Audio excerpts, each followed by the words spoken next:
Hello लोगोफोर बड' जब enough' YouTube चेनेलाव बरायबाय। Assam दैलिनि बागै गोदान नटिस फैबाय एन्ट्रेन्सनि। दा नोंथांमोना जायफोर दैलेट एप्लाइ खालामदोंमोन एन्ट्रेन्स एग्जाम होनो थाखाय दा फाइनालि जामारसिगोन, गोदान डेट होबाय।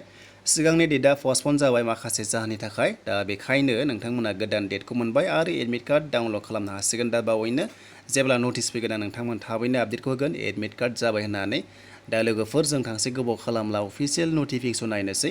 दा नोंथांमोना चेनेलाव जायफोर गोदानै फैदों साबस्क्राइब खालामना लानो हागोन बेबायदि आपडेट मोनबाय थानो। दा जों थांसै फैदो अफिसियेल वेबसाइटआव। दा अफिसियेल वेबसाइटआव फैनाय लोगो लोगो बेबायदि मोनगोन। बेनिफ्राय नोंथांमोना डिसक्रिपसनाव लिंकखौ मोनगोन आरो चेक खालामनो हागोन। दा बेयाव फैनानै जों नायनोसै अफिसियेल नटिफिकेसन। दा लोगोफोर बेयाव नटिफिकेसन होदों 12 सेप्तेम्बराव जानो गोनां एग्जामखौ फावसयबाय माखासे जायगा मोनैनि थाखाय।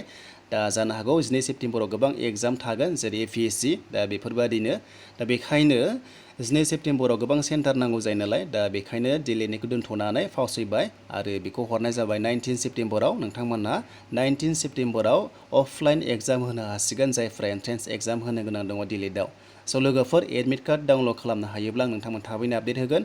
दा बेनिफ्राय माखासे सेमेस्टारनि एग्जामनि बेयाव खोथा होदों। बे अफलाइन एग्जाम जागोन होनना बुंदों सेप्तेम्बर 1निफ्राय आरो जायफ्रा माने दिलेटनि बागै दङ।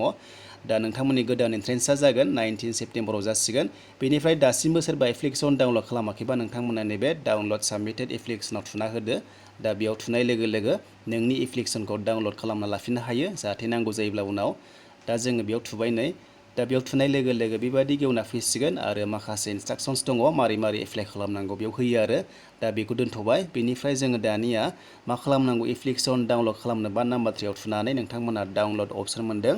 दा एडमिट कार्डआ आरोबाव नटिफाइड सुन जागासिनो दङ थाबैनो फैसिगोन। दा बेखायनो नोंथांमोना भिजिट खालामबाय था आरो आंनि चेनेलावबो नोंथांमोना नायबाय थाबानो जाबाय।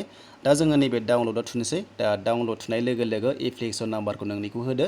बेनिफ्राय ग'आव होनानै नोङो एप्लिकेसनखौ डाउनलड खालामना लानो हागोन। नांगौ जायोब्ला देनां नोंथांमोना श' खालामनांगोन ना।